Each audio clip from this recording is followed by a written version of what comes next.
फिक्र आपकी, सोमवार से शुक्रवार रात 9 बजे सिर्फ TV9 भारतवर्ष पर।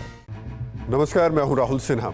कल हमने आपको लव जिहाद का सच दिखाया था और आज हम इस बहस को आगे बढ़ाएंगे कि लव जिहाद नाम के इस शब्द के पीछे की सच्चाई क्या है। लेकिन लव जिहाद से जुड़ी आज की सबसे बड़ी खबर उत्तर प्रदेश से आई है।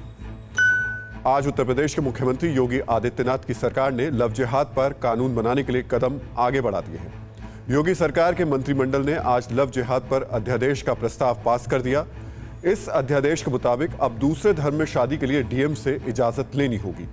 2 महीने का नोटिस दिए बिना शादी करने पर 3 साल तक की सजा हो सकती है। नाम और धर्म छिपाकर शादी करने वालों को 10 साल तक की सजा का प्रावधान है। गैर कानूनी तरीके से सामूहिक तौर पर धर्म परिवर्तन कराने वालों को 10 साल की सजा हो सकती है। हालांकि इस अध्यादेश में लव जिहाद शब्द का कहीं भी कोई उल्लेख नहीं है। लव जिहाद शब्द चूंकि प्रचलन में है, इसको लोग जरूर प्रयोग करते हैं, लेकिन इसमें जो भी है वो संविधान के अनुसार है। जो जिसके अधिकार हैं उस अधिकार को किसी प्रकार से प्रभावित ना हो, इसका ध्यान रखा गया है। लेकिन जो इस प्रकार से धोखा दे करके, नाम बदल करके, धर्म बदल करके जो अब तक की गतिविधियों को करते रहे हैं, उस पर रोक लगाई जाएगी। तो इस अध्यादेश का कुछ लोग स्वागत कर रहे हैं और कुछ खुलकर विरोध। इस तरीके के कानून को बनाने की किसी भी तरह कोई ज़रूरत नहीं थी। हम पहले भी इस बात को कह चुके हैं कि जिहाद लफ्ज़ मज़हब इस्लाम का एक मुक़द्दस लफ्ज़ है। इसको इस तरीके के प्रोपेगेंडे के लिए इस्तेमाल करना क़तई तौर पर मुनासिब नहीं है। आप जानते हैं कि इस मुल्क के अंदर जबरन मज़हब तब्दील कराने के नाम पर पहले से कानून मौजूद है। इसलिए महज सियासी मकासद को हासिल करने के लिए अगर इस तरीके से मज़हब इस्लाम को बदनाम किया जाएगा तो ये एक डेमोक्रेटिक सेटअप में रहने वाले शख्स के लिए एक अच्छी निशानी नहीं होगी। उत्तर प्रदेश सरकार विधि विरुद्ध धर्म परिवर्तन कानून जो बना रही है उसका मैं पूरी तरीके से वेलकम करता हूं, स्वागत करता हूं और सरकार को सख्त से सख्त ऐसे लोगों के ऊपर कार्रवाई करना चाहिए, सख्त से सख्त कानून बना के, ताकि लोग अपना धर्म, अपनी पहचान छुपाकर जिस तरीके से बच्चियों की ज़िंदगी से खिलवाड़ कर रहे हैं और जिस तरीके से बच्चियों की ज़िंदगी के साथ में खेल रहे हैं, इनके ऊपर ज़बरदस्त तरीके से कार्रवाई होना चाहिए है। कल हमने आपको लव जिहाद पर कानपुर पुलिस की रिपोर्ट दिखाई थी। इस रिपोर्ट में ऐसे 14 मामलों का जिक्र है जिसमें धर्म बदलकर शादियां की गई। ऐसे 11 मामलों को पुलिस ने सही पाया। इस रिपोर्ट की सच्चाई परखने के लिए हमने ग्राउंड पर जाकर पीड़ित लड़कियों से बात की और आपको उनकी आपबीती भी दिखाई। इस दौरान हमने लव जिहाद शब्द पर भी बहुत रिसर्च की। हमें इतना पता चल सका कि इस शब्द का लगभग 15 साल पुराना इतिहास है, लेकिन इसकी उत्पत्ति किसने की ये अभी भी रहस्य और खोज का विषय है। खैर, आज हम ये समझने की कोशिश करेंगे कि क्या ये कानून सिर्फ इसलिए बनाए जा रहे हैं क्योंकि कुछ मुस्लिम युवक धोखाधड़ी करके हिंदू लड़कियों से शादी करते हैं, या फिर ये मामला असल में धर्मांतरण का है। पहले मध्य प्रदेश की ये रिपोर्ट देखिए। धर्म परिवर्तन करने का कहता था, नमाज पढ़ने का कहता था, बुर्का पहनने का कहता था और नहीं करने पर मारपीट करता था। हाँ, मुझे मुसलमान बनाने की तैयारी चल रही थी। वो सब पूरा उनका सब वो था कि मुसलमान बने। किसी लड़की के साथ ये ऐसे ही करते हैं, मेंटल फिजिकल टॉर्चर करना, उनके साथ धमकियाँ देना, उनको ब्लैकमेल करना। क्या प्यार में भी जिहाद हो सकता है? क्या हिंदू लड़कियों से शादी करने में भी कोई साजिश हो सकती है? ये सवाल सदियों पुराना है, जिस पर अब चर्चा हो रही है, हंगामा हो रहा है। TV9 भारतवर्ष ने इसी सच्चाई को परखने के लिए देश भर के केस खंगाले और जो कुछ सामने आया वो आपको सोचने पर मजबूर जरूर कर देगा। ये मध्य प्रदेश के भोपाल की कहानी है, जिसमें हिंदू बनकर शादी करने का धोखा है, 4 लाख रुपए के लिए धर्म परिवर्तन का अत्याचार है। वो फरियाद है जो खाकी वर्दी वालों ने अनसुनी कर दी और नए कानून का अब यहाँ इंतजार है। लव जिहाद का आरोप लगाने वाली इस लड़की के मुताबिक ये बात है 2010 की, जब वो 8वीं क्लास में पढ़ती थी और सूरज विश्वकर्मा उसे आते जाते परेशान किया करता था। शादी के लिए वो 1 साल तक पीछे पड़ा रहा और जब एक दिन घर वाले बाहर थे तब जबरदस्ती उठा ले गया।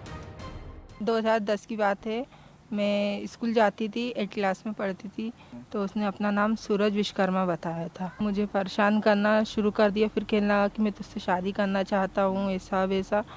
तो मैं अभी शादी नहीं करना चाहती हूँ। तभी वो मुझे ज़बरदस्ती लेके चला गया कोर्ट और उसके बाद उसने मुझे ज़बरदस्ती वहाँ पर उसके घर वाले भी आए थे, उसकी माँ, उसका भाई, उसकी भाभी, उसके पापा सभी मौजूद थे। तब मुझे पता चला कि वो मुस्लिम है, उसका नाम शफीक खान है। पीड़िता के मुताबिक उसे सूरज के घर वाले जबरन कोर्ट में शादी कराने ले गए और जब शादी का वक्त आया तो पता चला कि वो सूरज विश्वकर्मा नहीं शफीक खान है। लेकिन विरोध के बावजूद घर वालों ने निकाह कराया और भोपाल से भूसावल ले गए। भूसावल में 5 साल तक पीड़ित धर्म परिवर्तन न करने के लिए लड़ती रही और बच्चे पैदा करती रही। लड़की के मुताबिक शफीक खान को हिंदू लड़की से शादी करने के लिए पैसे मिले थे। उसे एक मस्जिद ने 4 लाख रुपए दिए थे, जिसमें शादी और धर्म परिवर्तन दोनों शामिल था। पीड़िता के मुताबिक खुद शफीक खान ने ही उसके सामने ये राज खोला था। पीड़िता के मुताबिक धमकी और मारपीट के बावजूद उसने धर्म परिवर्तन कबूल नहीं किया और 2 साल पहले शफीक से अलग हो गई। मैं 1-2 साल से अलग रह रही हूँ, सिलाई कर रही हूँ, तो भी वो मुझे परेशान कर रहा है, नहीं रहने दे रहा है। मैंने 2 साल से कंप्लेंट कर रही हूँ, पुलिस वाले भी कोई कार्रवाई नहीं कर रहे। पुलिस वालों का रिस्पांस क्या रहता है? आप जब जाते हो, पुलिस में शिकायत आपने की थी, तो पुलिस ने कुछ एक्शन लिया कभी? नहीं, कोई एक्शन नहीं लिया। उसके खिलाफ मैंने करोत पे भी कंप्लेंट की थी, छोले थाने पे 1.5 साल से मैं कंप्लेंट कर रही हूँ, वहाँ पे भी पुलिस वाले कोई कार्रवाई नहीं कर रहे हैं, उल्टा हमें ही भगा देते हैं, हम थाने जाते हैं। लेकिन अब बड़ा सवाल यह कि मामला क्या सिर्फ 2 धर्म के लोगों के बीच शादी का है या फिर धर्म बदलवाने का। योगी सरकार का अध्यादेश भी धोखा देकर शादी करने के मामलों के साथ धर्म परिवर्तन पर ही फोकस है। देश में धर्म परिवर्तन को लेकर भी आए दिन खबरें आती हैं। हमने इस पर भी रिसर्च की, लेकिन अभी तक कहीं भी धर्मांतरण को लेकर कोई भी आधिकारिक डेटा उपलब्ध नहीं है। लव जिहाद शब्द की शुरुआत 2009 में केरल से हुई। 2015 में केरल के पुलिस प्रमुख को एक खुफिया रिपोर्ट दी गई, जिसमें बताया गया कि कोझिकोड और मल्लापुरम धर्म परिवर्तन के 2 सबसे बड़े ठिकाने हैं। 2011 से 2015 के बीच यहां 5,793 लोगों ने इस्लाम धर्म को कबूल किया। रिपोर्ट के मुताबिक इसमें आधे से ज्यादा संख्या महिलाओं की थी और उसमें भी 76% महिलाएं 35 साल से कम उम्र की थी। तो क्या ये सारे मामले सिर्फ धर्म परिवर्तन से ही जुड़े हैं?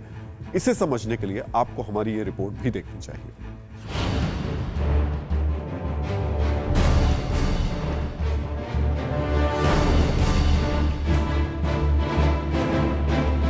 ये मामला यूपी के बलरामपुर का है।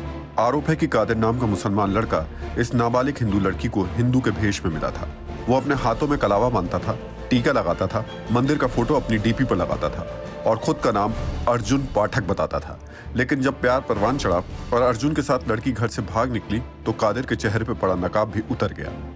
राजू और कादिर दोनों लोग मेरे साथ दुष्कर्म किए, फिर वहीं 2-3 दिन थी। फिर ये दोनों ऐसे बात कर रहे थे, मुझे मार के फिर बात कर रहे थे बाहर कि क्या नाम है, ये रुकने वाली नहीं मुझको तो लग रहा है और उसको हम बेच देंगे, मतलब ऐसे बेचने के फासले में थे। दोनों लोग बात कर रहे थे। मैं सुनी ऐसे चीज़ हरकत, तो मैंने आए तो मैं उससे बोली कि तू जो बेचे के प्लान में हो हम अपने पापा से बता देंगे। फिर वो बोला कि अच्छा ठीक है, फिर रुजो बुला के मौलवी को तुम्हारा निकाह करवाते हैं। आरोप है कि शादी के सब्ज बाग देखकर घर से भागी नाबालिग को बलरामपुर से उतरौला ले जाया गया, जहां उसके साथ गैंगरेप किया गया।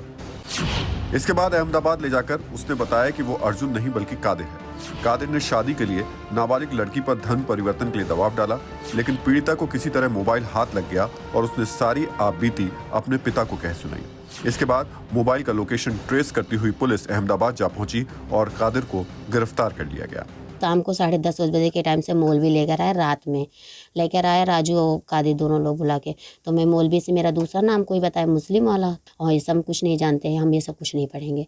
फिर मुझे 2-3 झापड़ मारा और मौलवी को लेकर चले गया। फिर शाम को जब ये आया घर पे तो ये मोबाइल लगा दिया चार्जिंग पे और चला गया बाथरूम में नहाने के लिए। फिर मैं मोबाइल पाके अपने पापा के पास फ़ोन की सारी बात बताए। अगर मोबाइल के जो है निकला लोकेशन निकलवाए को वही लोकेशन पे आ गया। लड़की के अपने हम पायन पुलिस के साथ गयन, वहाँ से लड़की को अपने पकड़ लेकर आयन। TV9 भारतवर्ष की पड़ताल में पता चला कि उत्तर प्रदेश के शाहजहांपुर में भी ऐसी कई घटनाएं सामने आ चुकी हैं, जिनमें से एक मामला थाना निगोही का है। आरोप है कि यहाँ पर एक सिख परिवार के घर उस्मान खान रोज दूध देने के लिए आया करता था और रोज आते जाते उसने घर की नाबालिग बेटी से दोस्ती गांठ ली। फिर एक दिन अचानक बच्ची गायब हो गई, जिसका आज तक पता नहीं चला। वैसे आज आपको इलाहाबाद हाई कोर्ट के महत्वपूर्ण फैसले के बारे में भी पता होना चाहिए। कोर्ट ने यह फैसला सलामत और प्रियंका खरवार की शादी को लेकर दिया है।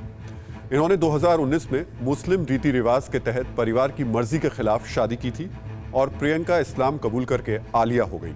इस मामले में कोर्ट ने कहा कि किसी भी व्यक्ति को अपनी पसंद का जीवन साथी चुनने का अधिकार है। कोर्ट ने कहा कि कानून 2 बालिग व्यक्तियों को एक साथ रहने की इजाजत देता है। उनके शांतिपूर्ण जीवन में कोई व्यक्ति या परिवार दखल नहीं दे सकता है। यहां तक कि राज्य भी 2 बालिग लोगों के संबंध को लेकर आपत्ति नहीं कर सकता है। कुछ लोग इस पूरे मामले को हिंदू मुस्लिम मामले से जोड़कर देख रहे हैं, जो देश और समाज के लिए फिक्र करने की बात है। हमारा देश किसी भी धर्म के 2 लोगों को शादी करने की पूरी आजादी देता है, चाहे वो हिंदू, मुस्लिम या किसी भी धर्म के क्यों ना हो। 2 अलग अलग धर्म के लोग जो बालिग हैं और अपनी इच्छा से शादी कर रहे हैं, उनका विरोध करना गैर कानूनी है। लेकिन सवाल झूठ बोलकर, धोखा देकर शादी करने वालों का है। फिक्र की बात इतनी है कि सबको इस फर्क को समझना होगा। फिक्र आपकी, सोमवार से शुक्रवार रात 9 बजे सिर्फ TV9 भारतवर्ष पर।